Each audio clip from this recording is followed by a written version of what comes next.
Hi, Claire Wasserman here, founder, author, and coach of Ladies Get Paid. Today's guest came to me with a question so many of us are carrying. What do I actually want? Now, on the surface, it seems like a career question. My client is a social worker who's deeply fulfilled by direct, meaningful work with people, but finds herself in a role right now that isn't quite lighting her up, and she couldn't quite figure out what to do next. But as we got into it, we discovered the real question underneath wasn't about information or strategy, it was about permission. She's someone who was raised to put others first, and she's done it beautifully. She's worked in refugee camps, she's taught, she's counseled, she's shown up for people in some of the hardest circumstances imaginable. But somewhere along the way, her own desires learned to be quiet. And now she's trying to find a way back to herself. Professionally, yes, but also after a few years that cracked her open, leaving a faith that was the center of her life, discovering parts of herself that didn't match the story she'd been telling, and growing genuinely disillusioned with work she used to believe in completely. So, what you'll hear in this session, it's a real excavation. We get into how to identify your superpowers and core wound, and why I believe those two things together are actually your greatest professional gift. We talk about how to focus without feeling trapped by focus, how to stop sacrificing yourself without feeling like you're abandoning others, how to grieve the identities you've outgrown, and how to build a stable base inside yourself so that no matter where life takes you, you always have somewhere to land. If you've ever felt like you're floating, like you have so much to give but can't quite locate where to aim it, this episode is for you. Oh, and before we dive in, I have an accompanying Substack post with all the key takeaways from this session, plus the actual exercises we reference throughout, so you can start doing this work yourself. I'll link it in the show notes below, so go read it after you listen, or honestly, keep it open while you do. All right, let's get into it. I'm going to have you read aloud what you submitted, starting Mhm. with, quote, I want to know what I want. And all the way till the end? Yes, yeah, what I just emailed you Okay, this morning. So, got it. yeah. Yeah. I want to know what I want. I would like to help find out what my gift to the world really is, how I can choose something specific instead of floating around, and how to overcome the barriers from doing my best work. I'm a social worker, and I felt quite fulfilled in this career, especially when I was working as a project director of a psychosocial department in an NGO in a refugee camp. And the work I'm currently doing is not fulfilling me as much. I love being in the field and struggle with the administrative aspects of the job. When I was a child, I wanted to be a different profession every day of the week, and I've partly fulfilled this by getting involved in a variety of jobs. I tend to overcommit to many things. I come back from the sandpit with my hands full of pebbles, dropping many because I tried to fit too many in. I was raised in a Baha'i family, and this really shaped my desire to be in the helping profession, but I might have also overly squished my own needs. I still want to be of service. I just also want to find the balance between meeting both my own and other people's needs. I'm really struggling with not excelling at my job at the moment. The past few years have been a roller coaster. I saw myself as a very straight laced, very clear about my faith, someone who would do anything to avoid causing harm. I was distraught when I caused harm and I could not heal. And when I broke away from the Baha'i faith, had been the core of my life. The Jungian concept of the shadow has helped me understand this, and I've been on a path of integration, but it has been messy. I'm trying to create a more stable base for myself so that I have somewhere to land and build a more meaningful life from after a history of moving around and living in many spaces at once. So I have two questions for you. The first question Yeah. is, what do you feel towards the person who wrote this? Oh, that's a good one. I feel compassion. I think I feel a lot of compassion and concern. Like I want her to find that stability and yeah, I would say compassion. Okay. Before I ask you my second question, just take a breath and a moment here. Where does compassion live in your body? What is the somatic or Mm. physical experience of compassion?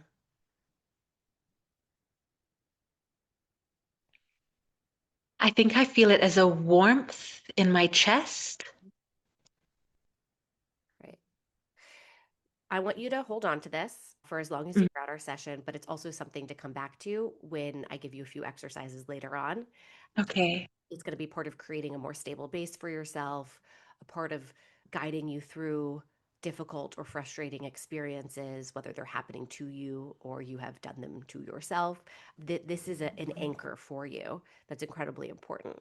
So I just want to note that. But my second question here is, what is the guidance that you would give this person? Which, by the way, is such a coaching cop out or a therapeutic cop out when you say, what would you say to yourself? But I do want to hear in your own words, you have so much more wisdom than you probably give yourself credit for. The wisdom in what you wrote me in, it was so clear that you have so much to give, not only to others, but to yourself. What would you give to this person?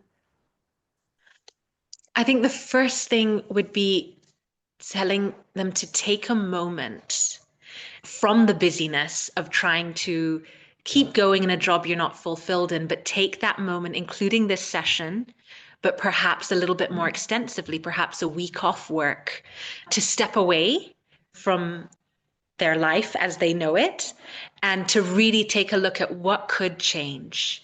Because knowing the person quite intimately, I know that I do tend to just keep going in whatever I'm in. And that would stop me from taking a moment to think, what is another path right now? Instead of just thinking, this is the only path. I've only got this job. There's nothing else. Yep. And something I want to add to that, because what you're really talking about here is gaining perspective, right? You said stepping Mhm. away and you framed it as like a week. And by the way, we all do this where we say, oh, I'm going to take this chunk of time or this chunk of effort to address. And it puts the work that we're doing a bit on a pedestal. And I want to make it more realistic for you. So, what are some micro actions or small ways that you could gain perspective consistently? Which, by the way, I will be guiding you through all of this today. But even just in that moment, when you hear, I need perspective, yes, a week would be nice. But what is a small way that I could give myself perspective a little bit more consistently? Does anything come up for you? Yes.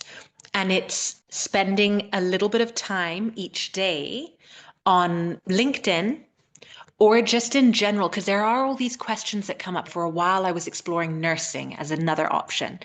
And it's taking if it's that day, that's my path I'm going to follow for 20 minutes that day before I go to bed or whenever it is. Just look up what does it take to be a nurse when you're already grown and having worked for a few decades? What would it take to make that shift? And try on some of those things because I think, again, they all excite me. But I'm sure if I actually tried on being a nurse, there were things that I'd be like, yeah, no, I'm not going to go back to biology of high school biology, or I'm not sure I could put a needle in someone's vein. So I think trying them on, I guess that would be something more micro that I could commit to, but it doesn't have to be looking it up. Like it could be, oh, I know this nurse. I could contact her today. That's my thing for the day. Yeah, I guess that's one way of making it. Yeah, it's so interesting. You went down the path here of information, which is good, but something is, how do you feel about all that information? Sit with perspective a little bit longer after this session. What are ways in which you can give yourself perspective that are not necessarily more information? Because more information might not actually inform how you feel, right? It might confuse you Mm, maybe more. So mm. something to think about. All right, let me just read aloud something I prepared for you here. It was a Yeah.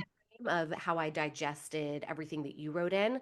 And then I want you to confirm, yes, this is the crux of what I'm looking for. And then I'm going to go into the session overview. So I think the Mm, fundamental question you're really asking, you said it plainly, which is, quote, what do I want? Here's the thing, for right, the way that you're asking that question might feel like I'm missing an answer. Give me an answer. And I actually want to give mm, you another possibility. It's not so much the answer that you're seeking, but rather permission. Because I have a feeling mhm. you already know a lot of stuff, a lot of things that you might actually deeply want. You just haven't allowed yourself to feel like it's okay to move forward. And I think in large part that's because you've been shaped very beautifully, very deeply by a life of service to others. And by the way, I know you were raised in a certain faith. I think this extends honestly to all women. We are socialized Mm. to accommodate others. Okay. We were second class citizens for many years. And obviously, this is even more resonant for women of color. So that doesn't just go away in general. So that's why I picked you to coach, because even though, again, you were raised in a specific faith, it absolutely extends to the socialization of women. But the Yeah. shaping of wanting to serve others, unfortunately, your own desire might have learned to be quiet here, right? To step aside, to wait, to justify itself through usefulness. Also, that to us. So when you ask, what do I want? It can feel like searching in a room where the lights are off, where the wanting is there. It just hasn't been given much space to breathe and reveal itself to you. We're like trying to power forward to find the answer versus trusting that the answer might be within, and we're just uncovering the layers, which is what we're going to do Mm. today. There's also grief in what Yeah. you wrote, by the way, and I don't think we should rush past it. The disillusionment with humanitarian work, the faith you left behind, the self image, right, that you had of yourself that kind of got Mm. cracked open. These are not just background details, they are absolute losses.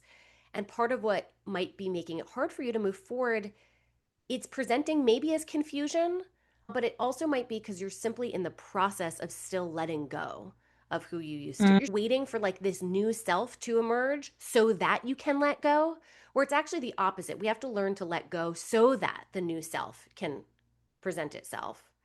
And I also want to note that you have absolutely lived your answer, right? So, again, to this question of what do I want, you said that you have been in a role where you were lit up. There was the scope, there was the meaning, there was the human contact, real impact. All of that is data, and we're going to use that. Speaking Mhm. today, we're going to move through 5 areas together. Before I go through those 5 areas, I want to just pause and ask, is all of that resonating? Yes, absolutely. I just think that it's that trusting what you already know. I struggle with this so much. Like any decision making or any of those meditations where you're like, find the answer within. I think my mind starts getting overactive and being like, is that it? Did I hear it right? No, I made that up. It like, so just to prepare you for a little bit of resistance I love to resistance. that. Yes, I totally agree. And I find that the advice around this is way too abstract and doesn't give you what then when the mind jumps in. Mm. So I would love to be the person who like blasts this open for you. That's my Thank you. competitive side. Okay, so here's how we're going to do it. We're going to start by uncovering your gifts and what lights you up. Then we're going to look at how to focus without feeling trapped by that focus. Something that also deeply resonates with me, by the way. I've never wanted to choose. And I've learned to see focus doesn't have to mean the opposite of choosing. Like it can be, you can sort of do it all while also focusing so that you don't sacrifice yourself. Then we're going to Mhm. explore what it actually means to prioritize your own needs, not instead of others, I want to be clear, but alongside with them. Can we expand our capacity to honor ourselves and others? We're going to make some space to grieve the identities that you've had to let go of. And then we'll close with some practical tools for the day to day, because I know you mentioned some ADHD tendencies. But Mhm. throughout all of this, the goal here really is the same thing, which is to help you trust yourself more deeply. All right, so let's start with direction, which is finding your gift. I have a little bit of a theory about this, and I want to test it out with you. I want to see if my theory actually works here. So here's what it is. Okay. I believe that when we apply our superpowers to solving our core wound for others, which I will repeat this again because it might sound a little confusing, applying our superpowers to solving our core wound. However, it's going to be in service of others. That is what will bring us Mm. deep fulfillment. Let me define some of this further. Superpowers, my opinion, it is a strength that when you flex it, it puts you into flow, meaning time disappears, you really come alive. Now, a core wound is, to put it in more clinical terms, is like a deep emotional injury that shaped you profoundly. And I know you're in therapy and you have background around this. And by the way, we have multiple superpowers, we have multiple core wounds.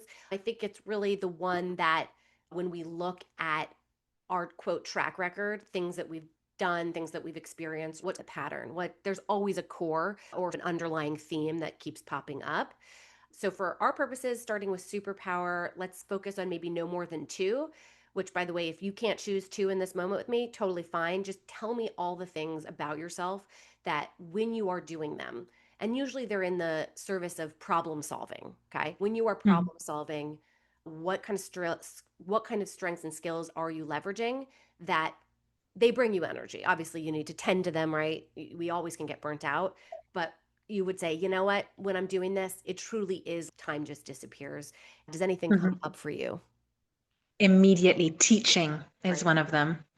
Teaching, and I will say counseling for now, but I do think I need to, because I think that's when I was in my psychosocial role, that was one of the times, those two facilitating trainings. But even just yesterday, the work I'm in right now is tablet-based learning.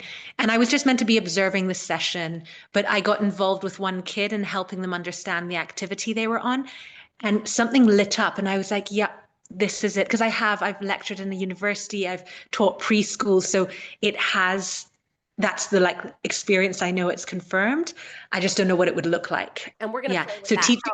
How it gets manifested, we're going to play with, which, by the way, even saying the word teaching is putting the superpower in a bucket. And I want to actually take it out of the bucket. Mm, Teaching is one way okay. that it's being manifested, but what's underneath? What is teaching actually? That's your superpower. So, yeah, talk to me. What is, when Yeah. you're in the experience of teaching, what underneath it are the skills that you're using?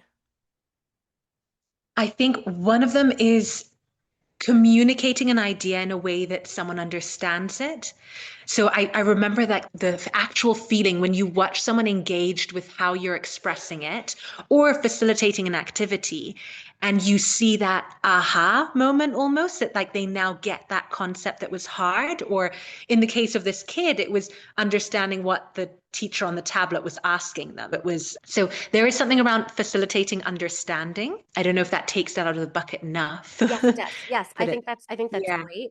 I think the next question is asking yourself what are, and I don't know if this is the best word to use, but I'll just say conditions that you need to have, perhaps both internally and externally, that would allow this superpower to come to life in the sort of most easeful way that it. Yeah.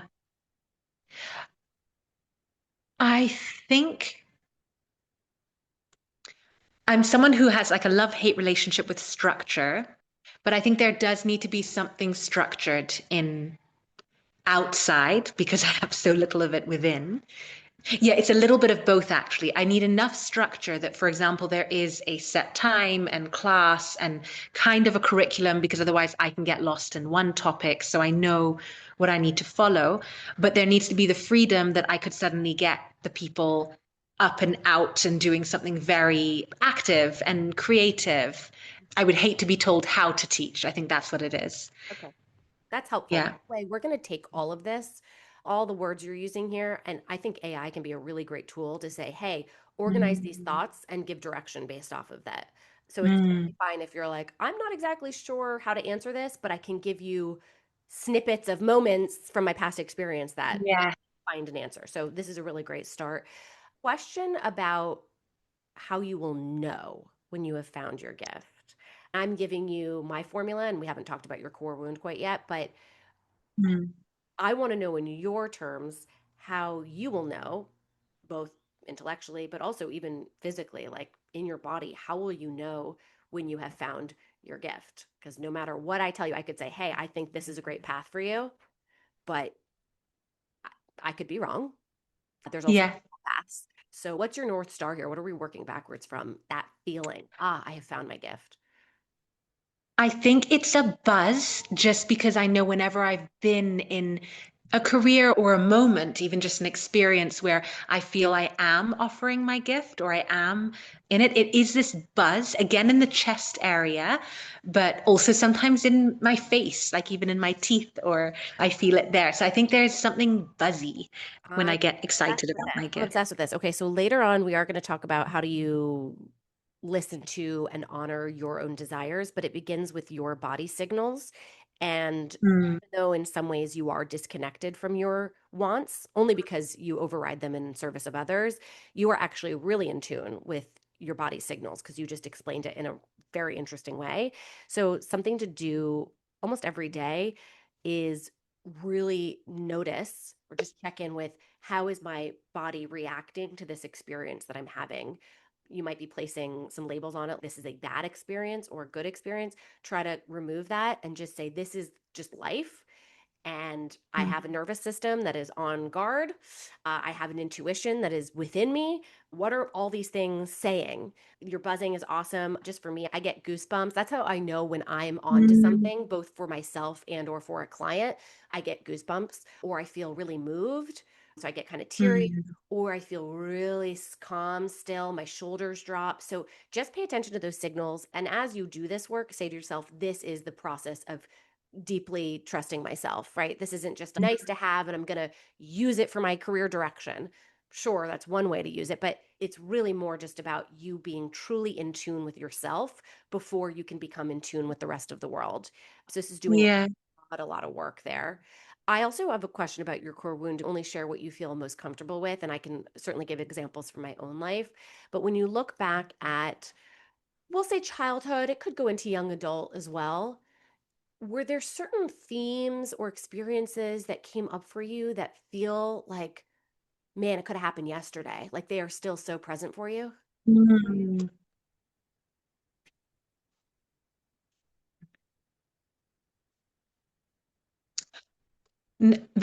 I think I've used a more intellectual process to find two. Yeah. So I think they did come up somehow. So obviously they are. But I think I'm thinking of this only because we're talking about, what's the word, deductively rather than I am thinking about it because of this idea of what helping someone understand would bring. But there are two memories that I can think of straight away. And one is around being in a classroom, and my adult self can understand it a little bit better now. But that I didn't quite have a mastery of English yet. I was raised in a family that spoke another language, in a country that also generally speaks another language, but in school we learn in English. And so I think that was one core reason, but I could not quite understand what the teacher was telling me to do. And it was something around these masks or something cut out that we had to color in and then she would put up on the wall. And I can't remember how many times, but in my head it was multiple that I would go and think I knew what I was doing and color in the mask or whatever it was and take it back to her. And my teacher was getting more and more frustrated with me because I wasn't understanding it. And that has the reason I think of it as such a core memory is that it's left me the feeling of, I just don't get it. I'm not getting it. And that happens with a lot of situations when I'm trying to understand my own, yeah, I guess my own wounds, even, or my own reason why I did a certain behavior. I go into overdrive trying to find every possible reason because I feel like I'm not getting it. And so I've only linked this, I think, because I was thinking about teaching, is that's what I'm helping, is that someone who's not getting it, get it. Yeah. And hopefully with more patience than my teacher did in my childhood memory. This is brilliant. And by That's the way, that's there's no, one. yeah, this, and you'll go through, I think, even writing a little timeline for yourself from every 5 years. So 1 to 5, 6 to 11, etc. Look back and Mm, say, what are my major memories from that time? And also okay. what was going Okay. on in my life. Yeah. This is a great one, and I want to build off of the quote, getting it, helping somebody feel like it's okay to struggle and then help them get it. But as you go through this milestone, this timeline in 5 year chunks, you might see a pattern here that either solidifies what you just shared with me or offers another wound that you've struggled with. But let's go down the rabbit hole of the quote, getting it. I like to use this downward arrow technique. Anybody who watches or listens to my podcast knows this. So it's the, why does this matter? Why does it Mm, matter to, and I won't, I guess in the way you described it, it's not just get it, but be able to struggle compassionately, right? Because that's what you wished. It wasn't that you understood, be able to understand immediately, but it's that your teacher received you in a different way was what you were searching for. So let's start with, what was the hope for that child, that the wish that you had happened instead of what really did? I think actually one of the core ones is for it to do something well. And because I think that went on in my life is that I liked doing things really well. And it was bothering me that I'm not doing it well. I'm not excelling at this. But I guess also, yeah, a patient explanation from the teacher and to come and actually sit with me and see what I was doing and show me. Because from what I remember, it was just telling me it's wrong again. And why is that And important so in what you had hoped that the teacher would have done instead? Why is an alternative reaction from the teacher important? Or what would that I have think meant? to actually, yeah, I think first of all, it would take away that feeling of, I guess it was like shame and fear that I was feeling as a child. It would just remove that from the whole process. So it would just make me feel a bit calmer and that I'm being helped rather than scolded or criticized. And then it would be effective because then I would actually understand it and do what was being asked. Okay. We can go in a lot of different directions with this. I think understanding what you wished you'd had can inform both how you do things moving forward, right? Like the way that you teach and communicate will be done with deep empathy. It could also help inform who could benefit from this. This can help direct you to what's the population you want to serve? Who needs this most? There might not be an obvious answer for this right now, and there's lots of other ways to figuring out what's the population you want to serve. By the way, for those watching and listening who are thinking, population I want to serve, I'm not in nonprofit work, I'm not in humanitarian work. Clients, customers, the company, Mm, right? But it's just you have a sense of what your superpowers are, how you do those superpowers, who would benefit from receiving those superpowers in that way. As you, Michelle, contemplate this, I'm just going to give a quick example from my own life to illustrate how I got to this theory. Is as I marked throughout my life all of the roller coaster ride that I'd been on. First of all, there was a lot of moving around, and then there was a deep loneliness that actually first started in childhood, but then really got compounded with bullying that happened going into freshman year. And I spent much of my freshman year alone eating lunch in the basement of the library. And my superpower is empathetic communication, similar to you. And is it a surprise that I've built a community of 50,000 women? I clearly want friends, okay, that I didn't have. But also the through line in all of the work that I've done, which, yes, it is being currently manifested in career coaching, speaking, and book writing. But I started my career in filmmaking, actually. They're not disconnected. The through line for me was always the motivation to help people not feel alone. That's also why I do this podcast. I want, in hearing someone else working through the messy middle, you can hopefully see yourself. This is also why I want you to be off camera and anonymous, not just to protect your identity and make you feel comfortable, but it allows the person who's reading or watching this to go, ah, this is me. My core mm, wound is I felt alone. I felt alone. So this is not work we're going to just totally figure out cleanly here in a moment together, but I want you to contemplate on this, all the ways that you can pull apart your childhood experiences. I think we spend a lifetime either trying to solve for it or run away from it, which is another way of trying to solve for it because you're trying to distance the pain that you feel. I think you'll feel incredible energy if you find a way to live your core wound, but it's you in your gifts actually feeling your impact on others. Does that all resonate with you? yes, Yeah. absolutely. Good. Yeah. But I want to introduce capitalism for a quick second here. Knowing your gifts is one thing, making it sustainable is another. So I'm just going to go down a list of steps I want you to take after our call today. So, first, who has the problem that you want to solve? And it might be honestly a population of people you're most interested in, like you just want to learn more about them, or maybe you're really bothered that they're impacted negatively by this. So, in my case, it would be women, right? Something that could hold your attention for the next 3 years. Then you have to ask who can Mm, pay for this. All right. So, of the people who have this problem, who has the resources? Okay. But the next part here, and this is what I want to work on with you for a couple of minutes, it's building your thrive list. So, before you evaluate any opportunity, I need us to get really clear on the conditions, the kind of deal breakers, the must haves for you to be able to actually do your best with, for you to be actually able to do your best work. And by the way, this is not a nice to have kind of wish list. It truly is a filter because based on what you know about yourself already, you've seen, hey, if I'm doing too much of administrative work and not enough of actually feeling my impact, I become disconnected from what motivates me. And it's not to say mm, that you're not going to experience some things you don't like, right? Like tedious shit is part of all of this. It's just a matter of focus, right? So, again, for the next 3 years, we're going to have more of one of the things or few of the things on your list and a little bit less of the other things. Later on, let's say you want to be coasting a little bit more. It's too intense to be feeling your impact. We'll change it up. So I would say Think about how you want to feel your impact, the kind of pace and variety of your day to day, like what energizing day looks like, but also what does a typical Tuesday look like? So it's not just what's my favorite day, but if I'm going to be working 5 days a week, if I could pick themes for each of the days, because we want balance, Mm. what would that balance look and feel like to you? People, who do you want around you? Who drains you? Autonomy versus structure.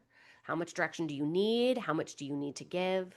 And then environment, right? Field versus office, organization versus independent, local versus international. So just spend some time walking and talking into your phone, thinking about past experiences you've had in which you really did your best work. What were all of the elements that contributed to it? And then when you are evaluating an opportunity, right, by asking people, hey, what is your everyday like? Go back to your list. Go back to your list. And again, we're not searching for perfection here or, oh my gosh, am I living my purpose in all the ways? But just in a given week, what does balance look like? Where will my focus be? And can I do this for 3 years? Just say 3 years. So it's sustainable, right? It is a bit of a marathon, but it also doesn't feel like, oh, I'm committing for life. I do want to get to our next part in just a second about making decisions here, because this might have sounded like, oh gosh, it's still going to give me all this information and I don't know what to do with it. But I'll pause for a second. Does this all feel clear to you?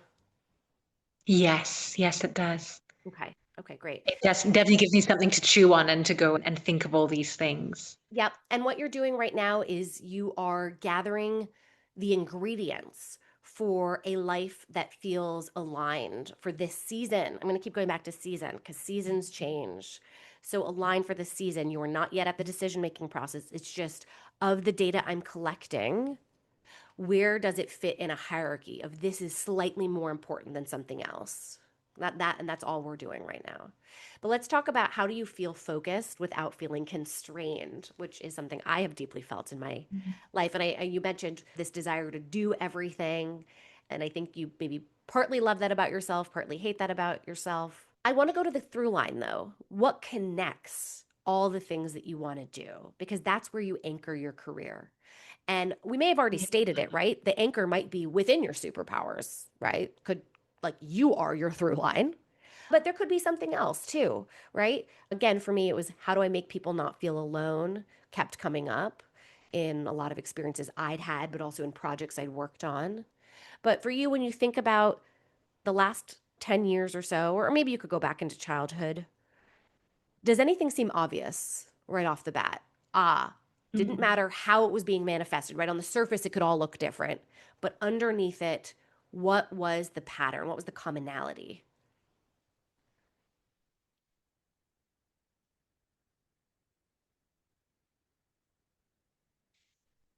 I think, yeah, I'm trying not to jump to because I think the easy one to say, because it's been my motto or I think my motto for so long is like service to others, because that is what, whether I was a psychosocial social worker or a preschool teacher or a lecturer, it did feel like there was a service being offered to others, whether it was through counseling or education or income generating activities or whatever it was.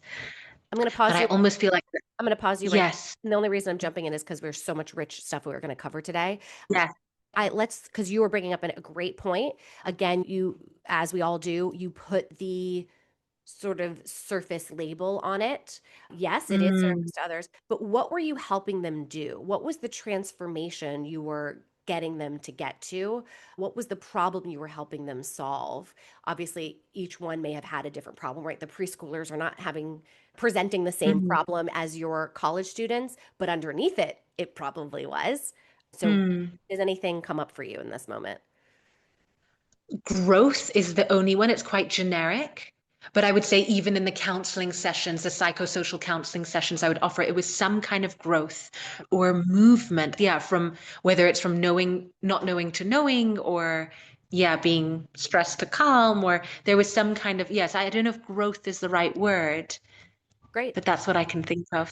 I think it is. I think it is. I like when you think about what you do is, I don't know, could be I help people grow Mm. so that they, do you have an instinct on how you might want to end the sentence? Have a better life, but that also sounds very corny. just define what is a better life, because what a better life means to you could be different from me. So I think Mm, going one layer deeper on the yeah, better life aspect could be interesting. yeah. A life in which they, what, have, feel.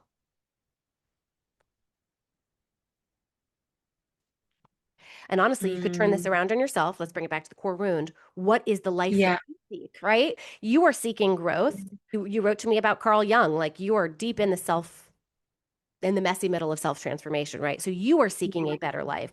How do you define a better life that you want? The first thing that comes up for me is definitely connection and fulfillment, like contentment. Mhm. I think those three words, connection, fulfillment, and connect and contentment. Okay. All right. These are something to think about. It again could be manifested in how you are doing your work, but perhaps it also could be something to look at as a mission statement. You are seeking to work with organizations that literally do this. Quick example from my Mm, own life, and this is terrible coaching to always talk about myself, but I think hearing a real example will be helpful to bring this to life. Is I realized it wasn't me on my own. It was a friend who said, "Gosh, Claire, your ability to connect with others is a monetizable skill set." And then I took it the next mm, step. It's not only a monetizable skill set, it perhaps could be the mission of the next organizations that I work for. And then after that, where I applied and changed my whole career, I worked for organizations and startups that were in the business of connecting people, specifically for work. mm, Okay. So, yeah. so you can get really meta about this. You don't have Yeah. to, but do let your brain go in all different directions, but always coming back to the anchor of helping people feel connected, helping people feel fulfilled, helping them feel growth. And the way I do that is through communication, and you'll go deeper on what communication means. I want to talk about though that your work, your I'll call it a 9 to 5, which for many of us would please, I wish it was a 9 to 5. It's certainly not, but you're the job that pays you. That doesn't need to be your end all be all. So whatever your kind of main job doesn't give you, I need you to find ways to give it to yourself on the side. That also is going to relieve Mm, the burden of, what I do for a living has to be fulfilling my purpose. No, your life is in pursuit of exploring your purpose, is another way I would phrase it, by the way.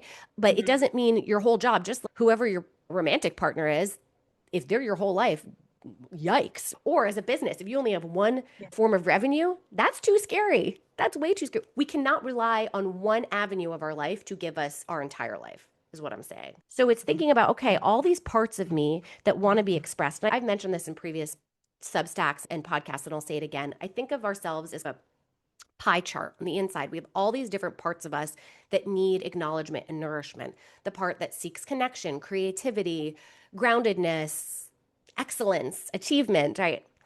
And then there's our actual life in which there are different domains, aka ways in which we can express ourselves, spirituality, the job that pays us, the jobs that don't pay us, our friends and family, right? So relationships, our physical health, etc. Then we want to match or just be cognizant of how it might correlate the internal pie chart, the external pie chart. So you have Mm, a part of you that is being neglected right now. You go, all right, when I look at all these domains of my life expression, how could inspiration, which feels like it's lacking, find a friend? Where can I find inspiration? And maybe you say, hey, I need to do some more inspirational reading. I need to read autobiographies of people who inspire me, right? So it's not that, oh shit, I need to find a whole new job or career path or purpose. mm. It's really about just general life expression. And so you also want to create, I think, a kind of feedback loop for yourself that's proactive. So not done when you're in distress, but rather, hey, every Sunday, I'm going to have a ritual where I sit down, ask myself all these parts within me, who's feeling like, I could use a little more attention right now. Then I'm going to look at my calendar for the next week. What is a way, on what day, for what small amount of time that I can fulfill this part of me? I'm going to pause right there. What are your thoughts, feelings, questions on all that? Yeah, I think it's great. And I think instinctively almost That's what's happened with me recently. It's like when I'm in Zaleka, which is the refugee camp where I work, I will end up finishing my day of field work and then every Tuesday doing a training on psychosocial case management for a few refugee-led organizations. And it naturally came up and I started rotating between them. But I'm just thinking that's exactly why I did it. I thought it was just my usual like overcommitting, but it was because something in me needed fulfilling. Yeah. And so I found in the external, yeah, what that could be outside of work. Yes. But yeah, it makes a lot of sense. And brainstorm a list, try to make everything as small and achievable as possible. But then when you look at your week and a week in 7 days, so not just the 5 days of work, but in 7 days, if you have put on your calendar small things that speak to each of your parts, which by the way, not everything has to be doing. It could just be sitting with. I will spend 20 Mm, minutes sitting with this part that is feeling neglected, just getting to know it better or sending it compassion. So again, it doesn't have to always be achievement oriented or externally oriented. You're going to feel like, wow, I am actually listening to myself. I'm honoring myself. And as you do all these things, you might realize, oh my gosh, I want to spend more time in this area. And then you build from there. mm, Again, yeah. you will, that's where, quote, the answer will reveal itself to you. It's not in the let's make a plan and follow it necessarily. It's let's create a series of exercises or experiments that speak to all these parts that want attention. And then based on after that, I very much approach, by the way, everything like I'm a social scientist. You are the greatest Hmm. project of your life or greatest experiment of your life. We're having hypotheses around what might be best, but then we've actually got to, quote, test it. I hate that word. Let's not use test. Let's, again, experiment with it. And I want to talk about seasons for a second because what may emerge from you here is, you know what? There is a part of me that really needs a whole lot right now in this season of my life, which could be feelings of security, which can come emotionally, can come financially. All right, this might be one of the things you prioritize for the next 3 years. Doesn't mean you're sacrificing your impact, or it just is what is where I spend most of my time, which is probably your job. Make sure that is fulfilling your biggest need, but you still have Mm. other needs. And I'm not asking you to ignore them. It's just you're finding different avenues with which to honor them. Okay. But let's talk about And rooting from the inside out. I'm going to pause right there. I think you had a question or comment. yeah, sorry about making these pie charts. Do you have tips for how to do it? I feel like mine would have 100 slices. Ooh, love it. Yeah, and we'll put this on the Substack that goes with this episode.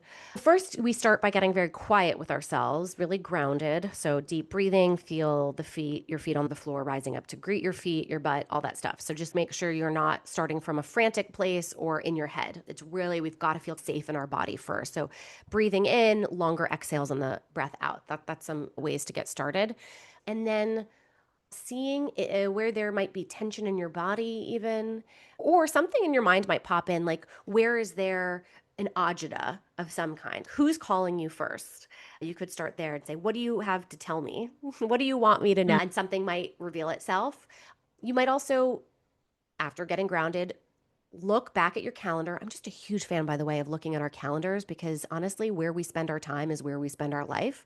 And so if you look at the mm, last week or last 2, 3, 4 weeks, you'll go, what came up for me? Oh, I remember on that day I had this meeting and it triggered this thing within me. Just make a note. So, just based off your calendar, all the memories that you had that still feel present with you, just make a list. And you might even put it into AI and say, I'm trying to translate my triggers into parts of myself that I give more nourishment. What's coming up here? So I'll put that prompt in the Substack because we just don't have perspective of ourselves. I mean, we're too close to ourselves. But we would begin with yeah. where do we feel agitation? Probably is agitation is attention, right? And then you'll say, I was craving this. I was craving that. Or it might not be in a deficit. It could be an amazing thing. I felt awesome doing this thing, right? That's a part of you that is probably getting to shine, and we want to continue to let it shine. It might need to take a tiny step back so that you can focus on the ones that need more attention because they're feeling a deficit, a loss, an agitation. But don't ignore the good stuff too, right? When I was helping the student, I felt X, Y, and Z ways. That is a part of you that also continues to need to be filled. And then you'll probably make a list. You said you'd have 100. It's just what are we focusing on for this week, right? What are the top three? Okay. What are the top three? For whatever reason, I like to think in threes, right? The next 3 years of our life, maybe the next 3 days.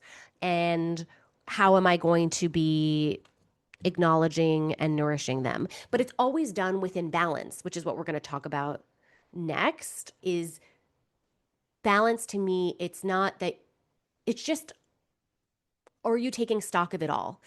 Do you have a kind of self feedback loop where you get to step back and go, in a given time period, is there balance? So, not is there necessarily balance within a day or within a moment, but are there moments of nourishment of all different parts of me?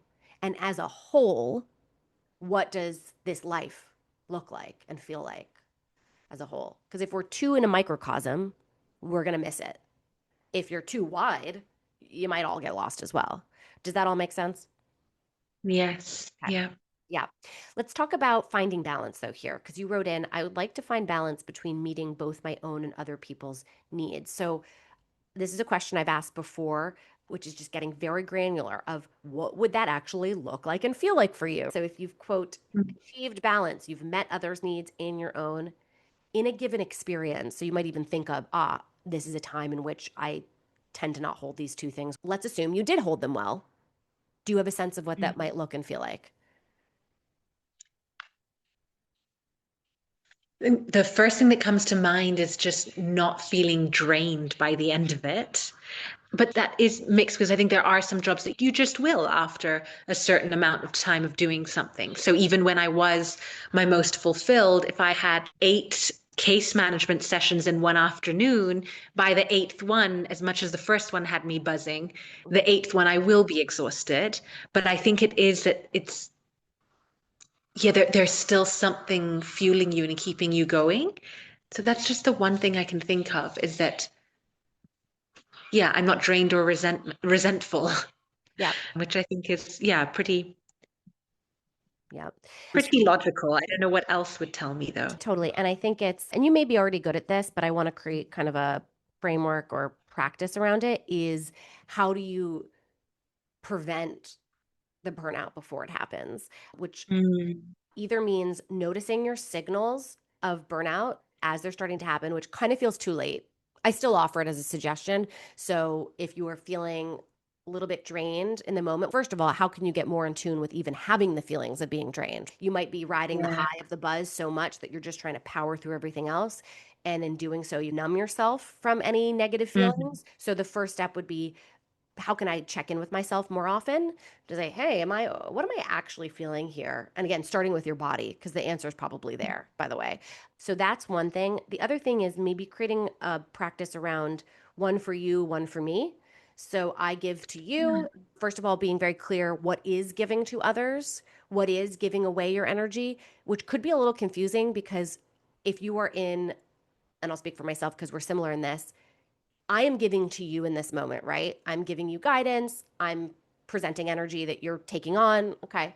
But I'm also giving to myself, right? Because I love doing this. I am getting energy from this. So it's not always obvious and clean. Oh, I'm giving it Okay. away or I'm receiving it, but it's acknowledging the nuances of it.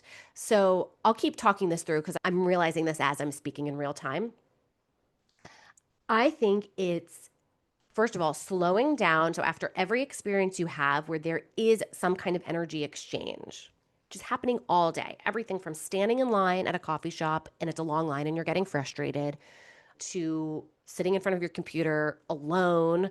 That's like everything's an energy exchange. So, first steps, just start getting very aware of your energy in the world and the kind of give and take.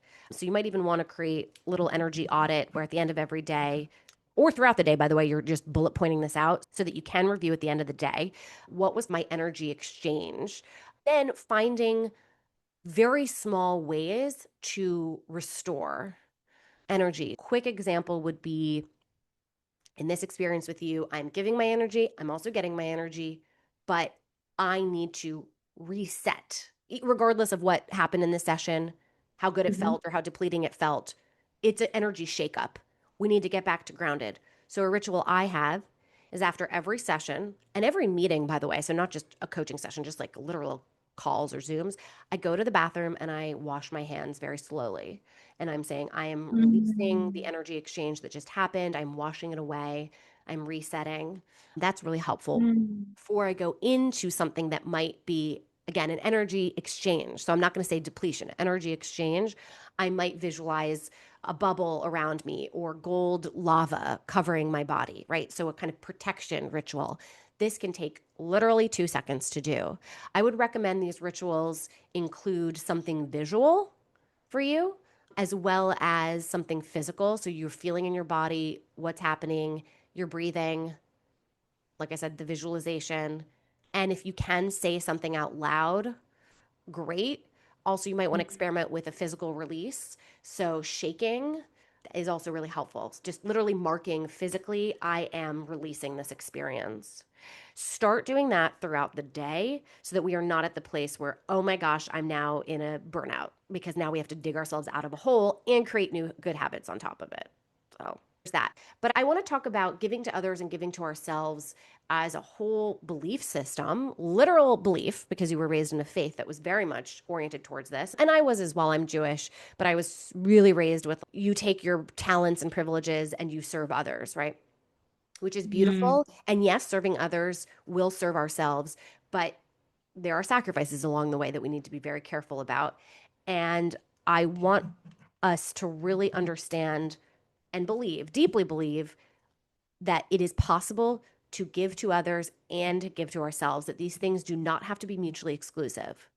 The caveat, Mm. though, is we cannot control how other people receive us. So we might be honoring ourselves and them, and yet they don't have a good reaction to it. So it's also being wise enough to see the distinction of here's where I end and you begin. And a way we can do this in this moment together is a bit of a memory recall and rewrite. So, coming to mind, bringing to mind a time that you maybe sacrificed yourself for someone else. Or it could be a time where you actually put yourself first and it hurt someone. And then I want you to think about all right, if I were to rewrite this is a script, this is a screenplay, and I'm the main character, and we're going to have this character have a different outcome. How could you have honored both people without trying Mm. to control the outcome? There's a lot of nuances in this. So tell me if anything's coming to mind, what it is, and then how we might, in detail, step by step, could have gone about it in a way that honored both them and us and also acknowledged it is what it is. Like their reaction, they may not have ever felt honored, but you feel good that you did the best you Mm. could to honor them while also honoring yourself. Anything coming up for you? The most recent, just today on my way back from, so I work like 45 kilometers away, and I normally spend the night there if I'm going to work there and then drive back. And a friend who lives there needed a ride. And so I did say I'm leaving at 1:30 or I'm leaving in an hour and a half. And then at 1:30 I said, okay, 15 more minutes. And that's when I realized she was actually getting her hair washed in the salon. And so she did say, please don't leave without me. And my first thing is, of course, like, I won't. But I ended up waiting for her. And it actually wasn't as long as I thought. Like, it was another 10 minutes that I waited for her. But in my head, all I could think of is now I'm going to be late for this other appointment I had. And it was just trying to say, so if in that moment I chose to wait, and in this case, it did work out because I wasn't terribly late. It actually worked out very perfectly, but it could have not. And I was just thinking in that moment, what do I do? Do I say, I'm really sorry, I've got to go now? Or do I put a deadline on that? If you can be ready by 2 sharp, then we can still go together. I have an idea. And so I think it's also, yeah, In this scenario, it would be what is a compromise that also doesn't compromise yourself? So, where are yeah. you willing to budge for the other person while also being clear with yourself and perhaps them about your deal breakers, which actually goes back to our earlier part of our conversation when we were like, what are the need to have that your superpowers can then emerge? So in this case, Mhm. you were willing to budge, let's say 10 minutes, right? Like, where's the compromise? There was something, Mhm. right? Like, it's not, all right, if you're not ready at 2 sharp, I'm leaving. No, it's if 2 p.m. is most important to me, if you can't, 2:10 is my drop dead. Like, it's literally communicating clearly what your deal breakers are and then letting them choose how they want to respect it or not. Yeah. Yeah, and I think I'm basing it on what the cost for me is. Like, so if I have to be in town by 3 to meet whichever other person, the latest I can leave so that it doesn't push over. Yeah. Yeah, so I'd say first being clear with yourself about just baseline, like in this exchange, what do I absolutely need to have happen so that I may feel at peace with my decision? And then is that communicated clearly? I would say that's the next step there. But let's talk about nourishment for a second. So I want you to get very clear on what you need to feel safe and nourished, because this is more of the practice of really honoring yourself. So in the example you gave, it was a really good one. It's a pretty common one, I think, for women because it's about kind of setting boundaries. It's a little bit more external, a little bit more straightforward to solve. But I know we don't have time to get into it, but some of in the relationships you've had in the past in which you ended up not being faithful to them, but I think it's really because you hadn't been faithful to yourself. So you literally just Hmm. realized an experience that you were actually having already. Yeah. Way to speak to that, to build this kind of stable base, which is also the next part of our conversation today, is first making a list of what you need to feel safe and nourished. And then every morning doing a short meditation where you physically, somatically feel these things. And then when you notice Mm. yourself beginning to override your needs, which by the way, all this is easier said than done, even the act of noticing. What does that require? Slowing down. If you've taught yourself that moving fast is a superpower of yours, that's the first step to work on, right? Like that slowing down doesn't Mhm. mean you're lacking or losing. Okay. So I always want to mention in all of these things I'm suggesting, there are like micro layers and steps to them. But slowing down, saying, all right, am I starting to override my needs? What are my needs? Okay. The need to feel safe and nourished. And then making an intentional choice from there. And whatever happens, then you have to actually accept it. You can't wish it were different. It was like, no, did I do the best I could with the information, resources, and life experience I had at the time? So I know that's a whole bunch of stuff there, but do you have an instinct off the top of your head of what you need to feel kind of safe and nourished? And if you're confused, we can use this moment to workshop it out.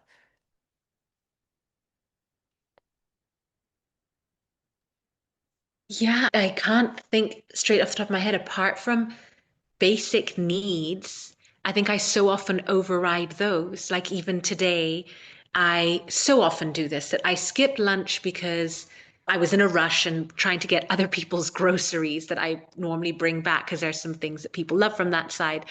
And I just suddenly thought, that's so funny. I've spent the past half hour getting everyone else's food and I haven't gotten my own. And I did like stuff these chapatis made on the side of the road. I did stuff one of those in my mouth, but I quickly ate it because my friend's fasting and I didn't want her to eat in the car with her. So again, it was like, so it's sometimes those basic needs like my hydration and my food, and Yes, they're so basic, yes, but I would start with those. yes. And this is so great. And I'm working on a lot of stuff to help women with this. This is 1,000% where it begins. And by the way, for many women, and you didn't mention this, but I'll speak from personal experience, we deny ourselves nourishment to be thin, to be thin. So yours was Mm, busyness, which is also very yeah. common, but we are literally sacrificing our ability to take up space so that it will be pleasing to others. Okay.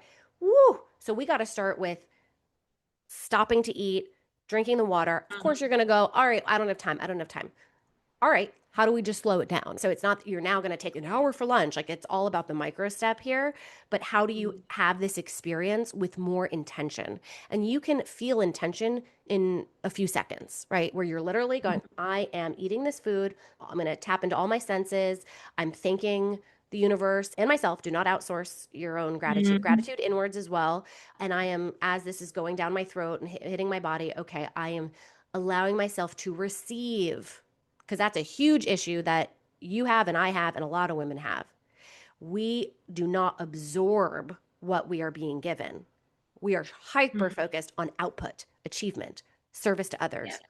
But there are all of these micro moments of receiving that we rush by. So even the act of swallowing food is receiving. 2 seconds, 2 seconds. Absolutely begin there. And as you were doing this work, which by the way, if it's hard for you to remember, just set an alarm on your phone. Mm, So this is the work that is leading to what I'm searching for. Again, you start with this, what do I want? What do I want? Okay. No, it's not what do you want? It's what do you need? What do you need at its most mm, basic base level? And it is by doing every day, fulfilling those basic needs and acknowledging them, that is the foundation upon which the house is being built. So as you do this work, it's very meta, but as you do this work, you are also acknowledging this is almost all the work. Like it's not, I'm going to do this so that I can get to the bigger philosophical existential questions. It's actually all within this experience. Let's talk about creating a stable base though, because you moved a lot, you lived in many spaces at once. We need to create a stable base within you so that if you continue to move, because by the way, these things may be fueling you, right? Like all your curiosities, seeking adrenaline. Like we don't want to Mhm. fight our natural characters, right? Even if you think it might be coming from a place of ADHD or whatever, these are still natural parts of us. And I don't want them to be told, you need to stop. So let's just assume you may still want to keep jumping around and always be curious and wanting new experiences. But how do you have a place where you can always come back to yourself, that no matter what you're experiencing, you are grounded? And I'm going to go through this really quickly because we have about 5 more minutes here. But it's you start by brainstorming your anchors, which we already did. What do I need to feel in order to feel safe and nourished? In this case, it would be let's add on what do I need to feel grounded and present? And then literally just put 2 or 3 of them on your calendar like appointments that you keep with yourself. And Huh. consistency is what matters here. So if it feels too big, it is too big. So I'm going to Okay. give you examples on my Substack, but I would say begin with just 3 checkpoints. So morning, midday, and evening. First, checking in with how am I actually feeling. So first, your mind is going to tell you a whole bunch of stuff. Don't quiet it. Just say, hey, just listen to your mind, but don't indulge it. Okay, I hear you, mind. Thank you. Thank you. Uh, Yeah, I hear you, mind. Awesome. Good. Thanks for protecting me. Thanks for presenting me all these stories. I am choosing which story I want to indulge in. And the story that I choose to indulge in is the one that makes me feel grounded, present, safe, and nourished. Okay. So that's the first kind of step. And I just would build from here of feelings of groundedness, presence, safety, and nourishment consistent over time. Think of it like a workout, right? If you're trying to make your body feel stronger, you're going, all right, I want my muscles, specific muscles here to be stronger. So you do exercise that are specific to those muscles. Same thing for what we're talking yeah. about here. I'm going to pause here. We have to still get to grieving old identities, and I have a really awesome practice for you. But any questions, thoughts, feelings right now? Not right now. All makes sense. Okay, great. Yeah. And for grieving your old identities, oh my gosh, it was the faith that you had that was the core of your life, the self image of the person who would never cause harm, which, by the way, requires other people to not feel harm. Like, I want more time to dig into that, which we don't have, but it's a control thing. I don't want to cause you Mm. harm. People also can choose whether or not that they feel harmed. One way to start realizing how often we try to control others and vice versa is I find in, let's say, arguments with my wife here, I'll say, you made me feel this. No, Mm. She didn't make me feel anything. She presented an experience that triggered me into having a reaction. So that's a really great example of how we receive things and we victimize ourselves. Oh, they're making me do things. No. Same thing in the reverse where I am causing harm or I am not causing harm. You're taking a series of actions that are hopefully aligned with your best intentions, and the way that somebody else receives it slash whatever the outcome is largely out of your control. So I really want to put a pin in that for you to like chew on later. I want you as an exercise though, I want you to write out all of these old identities, breakups, breakdowns, anything where there was a way that you were operating and then there was a disruption. I want you to really write them all out. Then you're going to find a quiet moment, you're going to light a candle, and you're going to write a loving letter to the version of you who lived through these things. And what we're doing here Mm. is we are not fixing, we are not reframing, we are not looking on the bright side, we are witnessing. That is why this kind of work is so powerful. And this work, meaning coaching or therapy, is it's not just what the other person says, but it is the presence of their being that you are not alone in this experience. You are being seen, you are being recognized is unbelievably healing. It also will contribute Mm. trusting yourself because in order to have a self to trust, who is self? Who are we watching here? I see you, the girl who removed ants from the dishes who wouldn't die, right? Because you had given me that example. So write that letter, but then I want you to write a second letter, which is about what everything in these experiences taught you. What did you learn about yourself and the world? What did the cracking open make possible that if you had stayed the same, it wouldn't have? So, by the way, you may not see any opportunities that these things had for you, but I want you to Mm.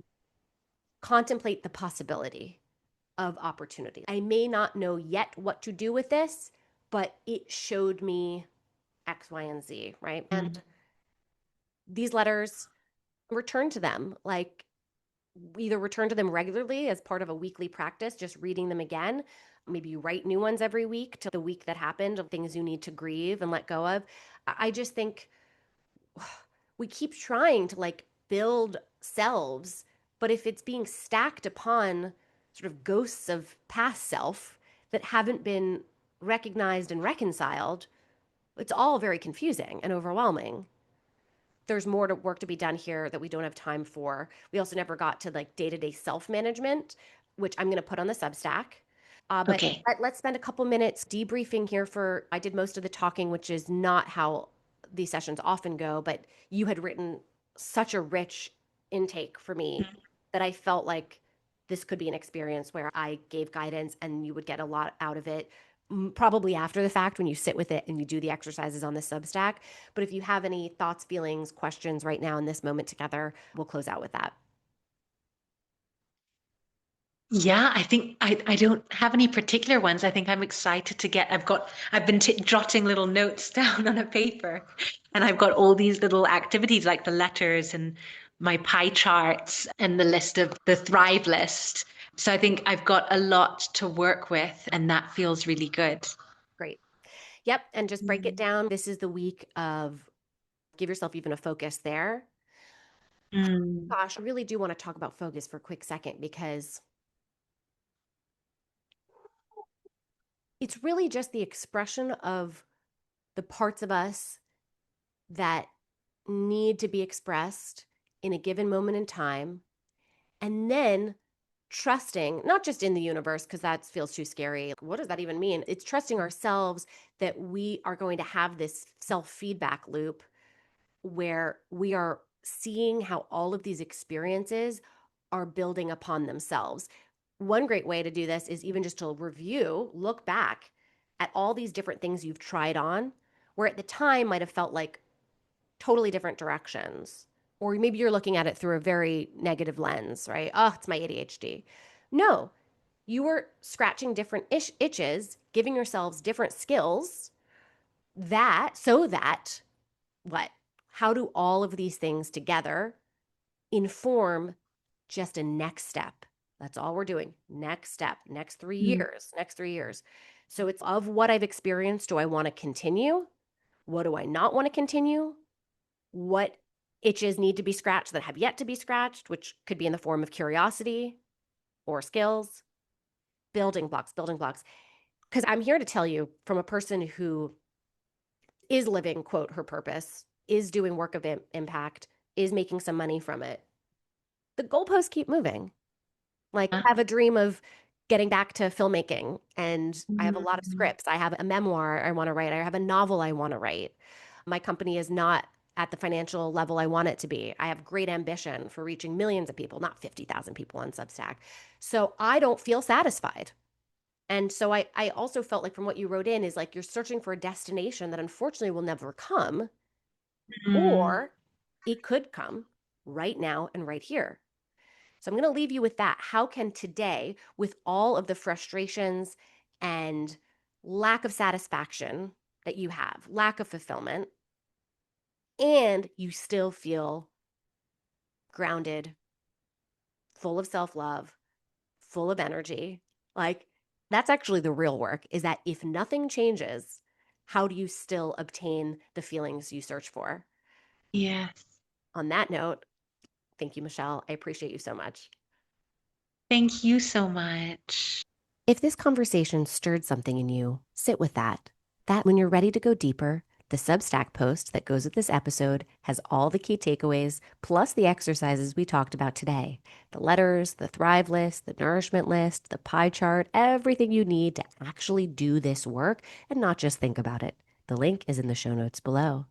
And if someone came to mind while you were listening, a friend, a colleague, someone you know who's been floating around and can't quite find their footing, go ahead and send it to them. Sometimes the most generous thing we can do is say, I heard this and I thought of you. Thank you so much for being here. I'll see you next time.